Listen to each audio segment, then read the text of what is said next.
முக்கிய செய்திகள். அமெரிக்க அதிபர் தேர்தலில் பைடன் போட்டியிடுவதை மறுபரிசீலனை செய்ய வேண்டும்.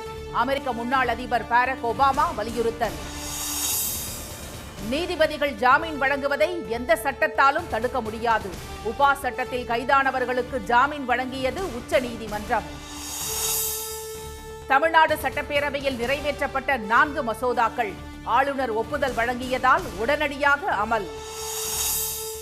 நீலகிரி மாவட்டத்தில் தொடர்ந்து பெய்யும் கனமழை. உதகை, குந்தா, கூடலூர், பந்தலூர் தாலுகா பள்ளிகளுக்கு இன்று விடுமுறை.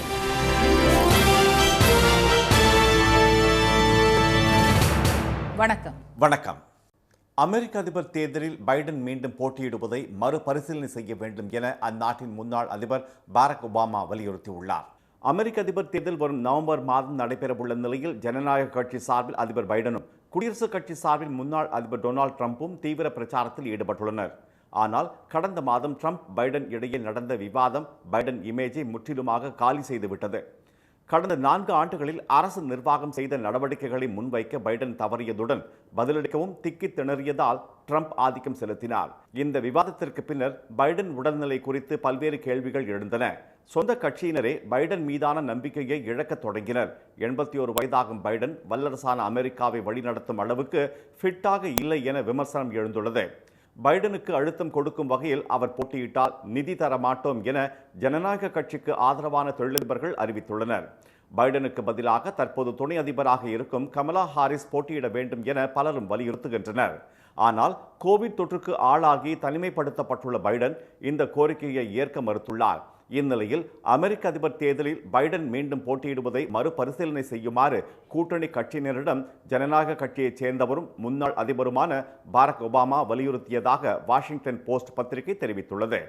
பைடனின் வெற்றி வாய்ப்பு மங்கி வருவதாகவும் எனவே போட்டியிடுவது குறித்து அவர் மறுபரிசீலனை செய்ய வேண்டும் என்றும் ஒபாமா தெரிவித்ததாக அதில் கூறப்பட்டுள்ளது. இதற்கிடையே துப்பாக்கிச் சூட்டில் காயமடைந்த முன்னாள் அதிபர் டொனால்டு டிரம்ப் வலது காதில் பேண்டேஜ் அணிந்து பொது நிகழ்வுகளில் பங்கேற்று வருகிறார். அதிகாரப்பூர்வ வேட்பாளராக அறிவிக்கப்பட்ட அவருக்கு வலது காதில் பேண்டேஜ் அணிந்து அவரது கட்சியினர் ஆதரவை தெரிவித்து வருகின்றனர். துப்பாக்கிச் சூட்டில் இறந்திருக்க வேண்டிய தாம் இங்கு வந்துள்ளதாக அவர் பேசி வருவது மக்களிடையே வரவேற்பை பெற்றுள்ளதாக தகவல்கள் வெளியாகியுள்ளன. ஊபா சட்டம் உள்ளிட்ட சிறப்பு சட்டங்கள் நீதிமன்றங்கள் ஜாமீன் வழங்குவதை தடுக்க முடியாது என உச்ச நீதிமன்றம் தெரிவித்துள்ளது. போலியான 1000 மற்றும் 500 ரூபாய் நோட்டுகளை 26 லட்சம் ரூபாய் அளவுக்கு வைத்திருந்த ஒருவரை இந்திய நேபாள எல்லையில் பயங்கரவாத தடுப்பு படையினர் 2015ஆம் ஆண்டு கைது செய்து சிறையில் அடைத்தனர். ஊபா எனப்படும் சட்ட விரோத செயல்பாடுகள் தடுப்பு சட்டத்தின் கீழ் வழக்கு பதிவு செய்யப்பட்ட அவர் கடந்த 8 ஆண்டுகளாக சிறையில் அடைக்கப்பட்டுள்ளார். ஜாமீன் கோரி அவர் தாக்கல் செய்த மனுக்களை 2016ஆம் ஆண்டு லக்னோ உரிமையியல் நீதிமன்றமும் 2021ஆம் ஆண்டு அலகாபாத் உயர் நீதிமன்றமும் தள்ளுபடி செய்தன. இதனை எதிர்த்து உச்ச நீதிமன்றத்தில் அவர் தாக்கல் செய்த மேல்முறையீட்டு மனு நீதிபதிகள் திரு பர்திவாலா, திரு உஜ்ஜல் புயான் ஆகியோர் முன்பு நேற்று விசாரணைக்கு வந்தது. அப்போது ஜாமீன் வழங்க மத்திய அரசு கடும் எதிர்ப்பு தெரிவித்தது. அதனை ஏற்க மறுத்த நீதிபதிகள் இந்திய அரசியலமைப்பு சட்டம் பிரிவு 21 வாழ உரிமை, தனி மனித சுதந்திரத்தை உறுதி செய்துள்ளதாக கூறினர். ஆனால் இந்த வழக்கில் அந்த சட்டப்பிரிவு மீறப்பட்டுள்ளதாக அவர்கள் சுட்டிக்காட்டினர். ஊபா உள்ளிட்ட சிறப்பு சட்டங்கள் நீதிமன்றங்கள் ஜாமீன் வழங்குவதை தடுக்க முடியாது என்று நீதிபதிகள் தெரிவித்தனர். விசாரணைக்கு உட்படுத்தப்பட்டவர் நீண்ட காலம் சிறையில் இருந்தால் அரசியலமைப்பை நோக்கி நீதிமன்றம் செல்ல வேண்டும் என்று கூறிய நீதிபதிகள் அவருக்கு ஜாமீன் வழங்கி உத்தரவிட்டனர். தமிழ்நாடு சட்டப்பேரவையில் நிறைவேற்றப்பட்ட 4 சட்ட திருத்த மசோதாக்களுக்கு ஆளுநர் திரு RN ரவி உடனடியாக ஒப்புதல் வழங்கியுள்ளார். சட்டப்பேரவையில் நிறைவேற்றப்படும் மசோதாக்களுக்கு ஒப்புதல் அளிக்காமல் விளக்கங்கள் கோருவது, திருப்பி அனுப்புவது, குடியரசுத் தலைவருக்கு அனுப்புவது ஆளுநரின் வழக்கம். இந்நிலையில் அண்மையில் நடைபெற்ற சட்டப்பேரவை கூட்டத்தொடரில் சேலம், திருச்சி, புதுக்கோட்டை, திருவண்ணாமலை, நாமக்கல் மற்றும் காரைக்குடி ஆகிய நகராட்சிகளை புதிய மாநகராட்சியாக தரம் உயர்த்துவதற்கு வசதியாக ஏற்கனவே நிர்ணயிக்கப்பட்டிருந்த மக்கள் தொகையான 3 லட்சத்தை 2 லட்சமாகவும் சம்பந்தப்பட்ட பகுதியின் ஆண்டு வருமானம் 30 கோடி ரூபாயிலிருந்து 20 கோடி ரூபாய் ரூபாயாகவும் குறைத்து நகர்ப்புற உள்ளாட்சி சட்டப்பிரிவில் திருத்தம் மேற்கொள்ளப்பட்டது. மேலும் ஊரக உள்ளாட்சிகளை நகர்ப்புற உள்ளாட்சிகளுடன் இணைக்கும் போது அப்பகுதியில் வரும் சொத்துக்கள் உள்ளிட்ட விஷயங்களை மாற்றம் செய்யவும் சட்ட திருத்த மசோதா தாக்கல் செய்யப்பட்டது. சென்னை மாநகராட்சியில் ஒரு தனியார் வளாகம் அல்லது கடைக்கு 30 மீட்டர் தொலைவில் கழிவுநீர் பாதை இருந்தால் அந்த கடை அல்லது வளாகத்தின் உரிமையாளர் அல்லது குடியிருப்பவர் கழிவுநீர் இணைப்பு பெறுவதை கட்டாயமாக்கும் வகையில் சென்னை குடிநீர் வாரிய விதிகளில் திருத்தம் செய்வதற்கான மசோதா தாக்கல் செய்யப்பட்டது. மேலும் சென்னையில் அமலில் இருக்கும் மாநகர காவல் சட்டத்தை கோவை, மதுரை, திருச்சி, சேலம், திருநெல்வேலி, திருப்பூர் ஆகிய நகரங்களுக்கும் விரிவாக்கம் செய்வதற்கான சட்ட திருத்த மசோதாவும் நிறைவேற்றப்பட்டது. இந்த 4 மசோதாக்களும் ஆளுநர் ஒப்புதலுக்காக அனுப்பப்பட்டிருந்தன. இந்த மசோதாக்களுக்கு ஆளுநர் நேற்று ஒப்புதல் அளித்ததை தொடர்ந்து இந்த சட்ட திருத்தங்கள் அரசிதழில் வெளியிடப்பட்டு அமலுக்கு வந்துள்ளன. தமிழ்நாட்டில் பல இடங்களில் மழை பெய்த நிலையில் நீலகிரி மாவட்டத்தில் இடைவிடாது கொட்டி வரும் கனமழையால் நிலச்சரிவு ஏற்பட்டு போக்குவரத்து முடங்கியுள்ளது. சென்னை மற்றும் புறநகர் பகுதிகளில் நேற்று மாலை திடீரென பலத்த காற்றுடன் மழை பெய்தது. பூவிருந்தவல்லி, ஆவடி, திருத்தணி, காஞ்சிபுரம், திருவொற்றியூர், தாம்பரம், செங்கல்பட்டு, தர்மபுரி, மரக்காணம், திருக்கோவிலூர், விழுப்புரம் உள்ளிட்ட இடங்களில் பெய்த மழையால் சாலைகளில் தண்ணீர் பெருக்கெடுத்து ஓடியது. நீலகிரி மாவட்டத்தில் தொடர்ந்து பெய்து வரும் கனமழையால் கப்பத்துறை ஆற்றில் வெள்ளப்பெருக்கு ஏற்பட்டு விளைநிலங்கள் நீரில் மூழ்கின. இதனால் பல ஏக்கரில் சாகுபடி செய்த கேரட், பூண்டு, பீட்ரூட், உருளைக்கிழங்கு உள்ளிட்ட மலை காய்கறிகளை அறுவடை செய்ய முடியாத நிலை ஏற்பட்டுள்ளது. 6 நாட்களாக பெய்யும் மழையால் பசும் தேயிலை பறிக்கும் பணிகள் முடங்கின.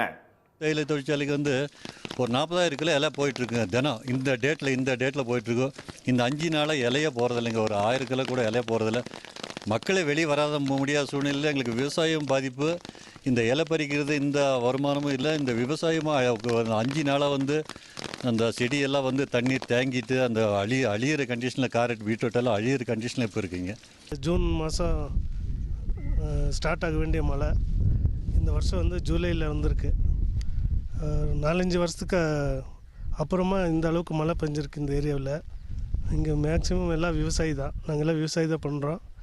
விவசாய நிலத்துல எல்லாம் தண்ணி பூந்துருச்சு. மழை ஜாஸ்தி, அங்கங்கே லேண்ட் ஸ்லோப்பாக இருக்குது. கரண்ட்டு வேறு இல்லை. இயல்பு வாழ்க்கை ரொம்ப பாதிச்சிருக்கு. தொரப்பள்ளி, இருவயல் பகுதிகளில் தொடர் மழையால் வீடுகளுக்குள் மழைநீர் புகுந்தது. மேல்கூடலூர், கோகால் பகுதியில் வீடுகளில் விரிசல் ஏற்பட்டது. இந்த பகுதிகளில் அமைச்சர் திரு ராமச்சந்திரன் மற்றும் அதிகாரிகள் ஆய்வு நடத்தினர். குந்தா அணையில் இருந்து தண்ணீர் திறப்பதால் கரையோர மக்களுக்கு வெள்ள அபாய எச்சரிக்கை விடப்பட்டுள்ளது. நாடுகாணி பகுதியில் சாலையில் விரிசல் ஏற்பட்டது. மேலும் சாலைகளில் மரங்கள் விழுந்ததால் அதை அகற்றும் பணிகள் தீவிரமாக நடைபெற்று வருகின்றன.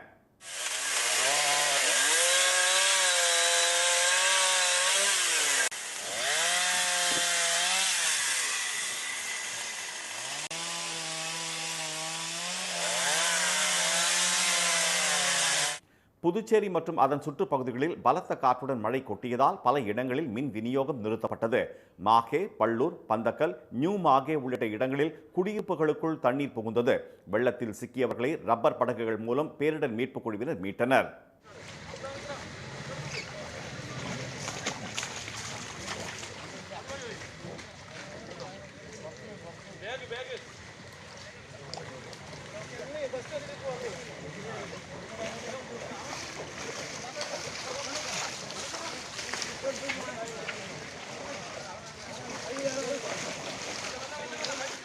இதற்கிடையே மேற்கு திசை காற்றின் வேக மாறுபாடு காரணமாக நீலகிரி மாவட்டத்தில் ஒரு சில இடங்களில் கன முதல் மிக கனமழை பெய்யும் என்றும், கோவை, திருப்பூர், தேனி, திண்டுக்கல் மாவட்டங்களில் மலைப்பகுதிகளில் ஒரு சில நேரங்களில் கனமழை பெய்யும் என்று சென்னை வானிலை ஆய்வு மையம் தெரிவித்துள்ளது.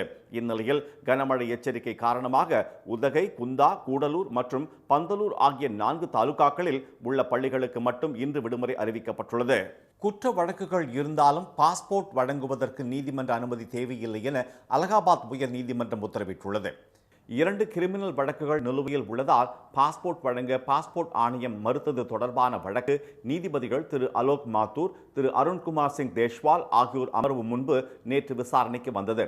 அப்போது இதுபோன்ற விண்ணப்பதாரர்களுக்கு பாஸ்போர்ட் வழங்குவது குறித்து அதிகாரிகளே முடிவெடுக்கலாம் என நீதிபதிகள் தெரிவித்தனர். குற்ற வழக்குகள் உள்ளவர் பாஸ்போர்ட்டை பெறுவதற்கு நீதிமன்றத்தில் முன் அனுமதி பெற தேவையில்லை என்றும் அதற்கான சட்ட விதிகள் எதுவும் இல்லை என்றும் அவர்கள் சுட்டிக்காட்டினர். அதே சமயம் மனுதாரர் வெளிநாடு செல்ல திட்டமிட்டால் மட்டுமே நீதிமன்றத்தை அணுகி அனுமதி பெற வேண்டும் என்று தெரிவித்த அலகாபாத் உயர் நீதிமன்ற நீதிபதிகள் மனுதாரரின் பாஸ்போர்ட் விண்ணப்பத்தை சட்டப்படி பரிசீலித்து முடிவெடுக்க பாஸ்போர்ட் அதிகாரிக்கு உத்தரவிட்டனர். பீகாரில் கடந்த சில வாரங்களாக பாலங்கள் அடுத்தடுத்து இடிந்து வரும் நிலையில் இன்று மேலும் ஒரு பாலம் சரிந்து விழுந்திருப்பது பெரும் அதிர்ச்சியை ஏற்படுத்தியுள்ளது. வடமாநிலங்களில் தென்மேற்கு பருவமழை தீவிரமடைந்துள்ள நிலையில் ஹராரியா அருகே அம்ஹாரா கிராமத்தில் பர்மன் ஆற்றின் மீது கட்டப்பட்டிருந்த பாலம் திடீரென இடிந்து விழுந்துள்ளது. கடந்த 2008 கட்டப்பட்ட இந்த பாலம் ஏற்கனவே வெள்ளத்தில் சேதமடைந்து மக்கள் பயன்படுத்த தகுதியற்றது என அறிவிக்கப்பட்டது. எனினும் மீண்டும் சீரமைக்கப்பட்டு 2022 பயன்பாட்டுக்கு கொண்டு வரப்பட்ட நிலையில் 2 ஆண்டுகளிலேயே இந்த பாலம் இடிந்து விழுந்துள்ளது. இது பீகாரில் ஒரே மாதத்தில் இடிந்து விழும் 15வது பாலம் என்பது குறிப்பிடத்தக்கது. பாலங்கள் தொடர்ந்து இடிந்து வரும் விவகாரத்தில் 15 பொறியாளர்களை பீகார் அரசு சஸ்பெண்ட் செய்துள்ளது. பழைய பாலங்களை பராமரிப்பதில் பீகார் அரசு உரிய அக்கறை செலுத்தவில்லை என எதிர்க்கட்சிகள் விமர்சித்து வரும் நிலையில் இச்சம்பவம் முதலமைச்சர் திரு நிதிஷ்குமார் தலைமையிலான அரசுக்கு அரசியல் நெருக்கடியை ஏற்படுத்தியுள்ளது. அரசு மற்றும் தனியார் நிறுவனங்களின் பெயர் பலகை கட்டாயம் தமிழ் மொழியில் இருக்க வேண்டும் என்று தமிழ் வளர்ச்சி மற்றும் செய்தித்துறை அமைச்சர் திரு சாமிநாதன் தெரிவித்துள்ளார். காஞ்சிபுரத்தில் தமிழ் வளர்ச்சித்துறை சார்பில் தமிழ்நாடு நாள் நேற்று கொண்டாடப்பட்டது. இதில் கலந்து கொண்ட பின் செய்தியாளர்களிடம் பேசிய திரு சாமிநாதன், தமிழ் மொழி வளர்ச்சிக்காக திமுக அரசு பல்வேறு நடவடிக்கைகளை எடுத்து வருவதாக கூறினார். அரசு மற்றும் தனியார் நிறுவனங்களின் பெயர் பலகை கட்டாயம் தமிழ் மொழியில் இருக்க வேண்டும் என்றும், இல்லாவிட்டால் நடவடிக்கை எடுக்கப்படும் என்றும் அவர் எச்சரித்தார். வணிக நிறுவனங்களிலே பெயர் பலகை தமிழிலே வைக்க வேண்டும், பெயரில் அவசியம் தமிழிலே குறிப்பிட வேண்டும் என்று உத்தரவிட்டிருக்கின்றோம். அந்த வகையில் அதற்குரிய அபராதங்கள் கூட குறைந்த தொகையாக இருந்தது. இப்பொழுது அது 2000 உயர்த்தப்பட்டிருக்கிறது. அந்த வகையில் படிப்படியாக அவர்களுக்கு துறைகளின் சார்பில் வணிக நிறுவனங்களிலும் அதே போல நம்முடைய போக்குவரத்து கழகங்களுடைய பெயர் பலகைகள் ஒழுங்குபடுத்துவதற்கான நடவடிக்கை எடுக்கப்படும். மாநிலம் முழுவதும் இது தொடர்பாக ஆய்வுகள் நடத்தப்பட்டு பெயர் பலகை தமிழில் வைக்க நடவடிக்கை எடுக்கப்படும் என்றும் திரு சாமிநாதன் தெரிவித்தார். தமிழில் பலகை வைக்காத பல நிறுவனங்களுக்கு நோட்டீஸ் வழங்கப்படும் என்றும் பின்னர் அபராதம் விதிக்கப்படும் என்றும் அவர் கூறினார். ஆம்ஸ்ட்ராங் கொலை வழக்கில் தலைமறைவாகியுள்ள அஞ்சலை மற்றும் சம்போ செந்தில் உள்ளிட்டோரை காவல்துறையினர் தீவிரமாக தேடி வருகின்றனர். கடந்த 5ஆம் தேதி சென்னை பெரம்பூரில் பகுஜன் சமாஜ் கட்சியின் மாநில தலைவர் ஆம்ஸ்ட்ராங் ஒரு கும்பலால் வெட்டி படுகொலை செய்யப்பட்டார். இது தொடர்பாக 14 பேர் கைது செய்யப்பட்டனர். இதில் காவலில் இருந்த திருவேங்கடம் என்பவர் தப்பியோட முயன்றபோது போலீசாரால் சுட்டுக் கொல்லப்பட்டார். கைதானவர்களுக்கு பணம் அனுப்பியதாக வழக்கறிஞர்கள் மலர்கொடி, ஹரிஹரன், சதீஷ் ஆகியோர் நேற்று முன்தினம் கைது செய்யப்பட்டனர்.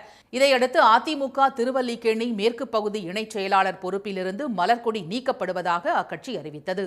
கைதாகியுள்ள ஹரிஹரன் தமாக மாநில மாணவரணி துணைத் தலைவர் பதவியிலிருந்து ஏற்கனவே நீக்கப்பட்ட நிலையில் அடிப்படை உறுப்பினர் பொறுப்பிலிருந்தும் நீக்கப்பட்டுள்ளார். இதனிடையே ஆம்ஸ்ட்ராங் கொலை வழக்கில் தலைமறைவாகியுள்ள பாஜக வடசென்னை மேற்கு மாவட்ட மகளிரணி செயலாளர் அஞ்சலையை அந்த கட்சி நீக்கியுள்ளது. அஞ்சலையை விசாரித்தால் ஆம்ஸ்ட்ராங் கொலை வழக்கின் பின்னணியில் இருக்கும் அரசியல் புள்ளிகள், ரவுடி கும்பலின் விவரங்கள், கொலை செய்வதற்கு நேரடியாக மற்றும் மறைமுகமாக உதவி செய்தவர்களின் விவரங்களை பெற முடியும் என போலீசார் கருதுகின்றனர். இதனால் அவரது மருமகன் புரட்சி சந்திரனை பிடித்து தனிப்படை போலீசார் தொடர்ந்து விசாரணை நடத்தி வருகின்றனர்.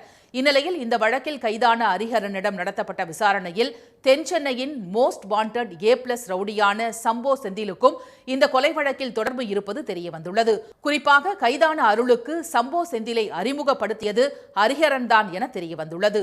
மேலும் ரவுடி சம்போ செந்தில் 4 லட்சம் ரூபாயை ஹரிஹரனிடம் கொடுத்ததும் அந்த பணத்தை ஹரிஹரன் அருளுக்கு கொடுத்ததாகவும் பின்பு அதனை மலர்கொடிக்கு கைமாற்றப்பட்டதும் விசாரணையில் அம்பலமாகியுள்ளது.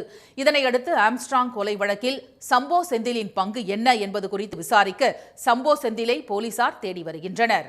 உங்களை தேடி உங்கள் ஊரில் திட்டத்தில் செங்கல்பட்டு மாவட்ட ஆட்சியர் திரு அருண்ராஜ் சென்னை பல்லாவரத்தில் ஒரு நாள் தங்கி துறைகளை ஆய்வு செய்து மக்களிடம் மனுக்களை பெற்றார். மக்களை நாடி மக்கள் குறைகளை கேட்டு உடனுக்குடன் தீர்வு காண அரசு இயந்திரம் களத்திற்கே வரும் என்ற உங்களை தேடி உங்கள் ஊரில் என்ற திட்டம் தமிழக முதலமைச்சர் திரு மு.க. ஸ்டாலினால் அறிவிக்கப்பட்டு மாநிலம் முழுவதும் செயல்படுத்தப்பட்டு வருகிறது. பல்லாவரம் வட்டத்தில் நேற்று ஒரு நாள் முழுவதும் தங்கியிருந்த மாவட்ட ஆட்சியர் திரு அருண்ராஜ் வருவாய், சுகாதாரம், உள்ளாட்சித்துறை உள்பட 10 துறை அதிகாரிகளுடன் ஆய்வு நடத்தினார். மக்களின் குறைகளை கேட்டறிந்த அவர் தகுதியான மனுக்கள் மீது உரிய நடவடிக்கை எடுக்கப்படும் என்று தெரிவித்தார். உங்கள் குறைகள் என்ன என்று கேட்டறிந்து அதற்கு சிறந்த தீர்வு வழங்குவதற்கு தான் இந்த திட்டம் நாங்கள் செயல்படுத்தி வருகின்றோம். என்னென்ன பென்ஷன் வச்சிருக்கீங்களோ அதெல்லாம் நீங்க கொடுக்கலாம். அதெல்லாம் ஆன்லைன்ல ஏற்றி நாங்கள் கண்டினியூஸா மானிட்டர் பண்ணிட்டு இருக்கோம், கண்டினியூஸா வாட்ச் பண்ணிட்டு இருக்கோம். உங்களுக்கு என்ன இஷ்யூஸ் இருக்கு அப்படின்னு சொல்லிட்டு பார்த்துட்டு கண்டிப்பாக உடனடியாக மேக்ஸிமம் முடிந்த வரைக்கும் நல்ல தீர்வு வழங்கப்படும். முன்னதாக பல்லாவரம் அடுத்த நாகல்கேணியில் உள்ள அரசு ஆதிதிராவிடர் விடுதியில் வழங்கப்படும் உணவின் தரம் குறித்து மாணவர்களிடம் கேட்டறிந்த அவர் அங்கு தயாரித்த உணவை சாப்பிட்டு சோதனை செய்தார். திருவள்ளூர் மாவட்டம் திருத்தணி அருகே கருமேகத்தை பார்த்து மயில் ஒன்று தோகை விரித்து ஆடியதை அப்பகுதி மக்கள் பார்த்து ரசித்தனர். வெங்கடாபுரம் கிராமத்தில் குடியிருப்பு பகுதிக்குள் சுற்றி திரியும் ஆண் மயிலை அந்த பகுதி மக்கள் பாதுகாப்புடன் கவனித்து வருகின்றனர். இந்த ஆண்மயில் அவ்வப்போது தோகை விரித்தாடுவது வழக்கம். இந்நிலையில் நேற்று வானம் மேகமூட்டத்துடன் காணப்பட்ட நிலையில் உற்சாகமடைந்த மயில் தோகை விரித்து சுமார் அரை மணி நேரம் நடனமாடியது. இந்த காட்சியை கிராம மக்கள் ஆர்வத்துடன் கண்டு ரசித்தனர். செல்போன்களில் வீடியோ எடுத்த அவர்கள் சமூக வலைதளங்களில் பதிவேற்றி வருகின்றனர். இலங்கை அணிக்கு எதிரான 20 ஓவர் மற்றும் ஒருநாள் தொடருக்கான இந்திய அணி அறிவிக்கப்பட்டுள்ளது. இலங்கையில் சுற்றுப்பயணம் மேற்கொள்ளும் இந்திய அணி தலா 3 T20 மற்றும் ஒருநாள் போட்டிகளில் விளையாட உள்ளது. இதற்கான இந்திய அணியை BCCI நேற்று அறிவித்தது. சூரியகுமார் யாதவ் தலைமையிலான 20 ஓவர் கிரிக்கெட் அணியில் சுப்மன் கில், யசஸ்வி ஜெய்ஸ்வால், ரிங்கு சிங், ரியான் பராக், ரிஷப் பந்த், சஞ்சு சாம்சன், ஹர்திக் பாண்டியா, சிவம் துபே, அக்ஷர் பட்டேல், வாஷிங்டன் சுந்தர், ரவி பிஷ்னோய், அர்ஷ்தீப் சிங், கலீல் அகமது, முகமது சிராஜ் ஆகியோர் இடம்பெற்றுள்ளனர். ரோஹித் சர்மா தலைமையிலான ஒருநாள் கிரிக்கெட் அணியில் சுப்மன் கில், விராட் கோலி, KL ராகுல், ரிஷப் பந்த், ஸ்ரேயாஸ் ஐயர், சிவம் துபே, குல்தீப் யாதவ், முகமது சிராஜ், வாஷிங்டன் சுந்தர், அர்ஷ்தீப் சிங், ரியான் பராக், அக்ஷர் பட்டேல், கலீல் அகமது, ஹர்ஷித் ராணா ஆகியோர் இடம்பெற்றுள்ளனர். மீண்டும் முக்கிய செய்திகள். அமெரிக்க அதிபர் தேர்தலில் பைடன் மீண்டும் போட்டியிடுவதை மறுபரிசீலனை செய்ய வேண்டும் என அந்நாட்டின் முன்னாள் அதிபர் பாரக் ஒபாமா வலியுறுத்தியுள்ளார். உபா சட்டம் உள்ளிட்ட சிறப்பு சட்டங்கள் நீதிமன்றங்கள் ஜாமீன் வழங்குவதை தடுக்க முடியாது என உச்ச நீதிமன்றம் தெரிவித்துள்ளது. இத்துடன் இந்த செய்திகள் நிறைவடைகின்றன. மீண்டும் சன் டிவியில் செய்திகள் மாலை 6 மணிக்கு. செய்திகளை உடனுக்குடன் தெரிந்து கொள்ள சன் நியூஸ் தொலைக்காட்சியை பாருங்கள். வணக்கம். வணக்கம்.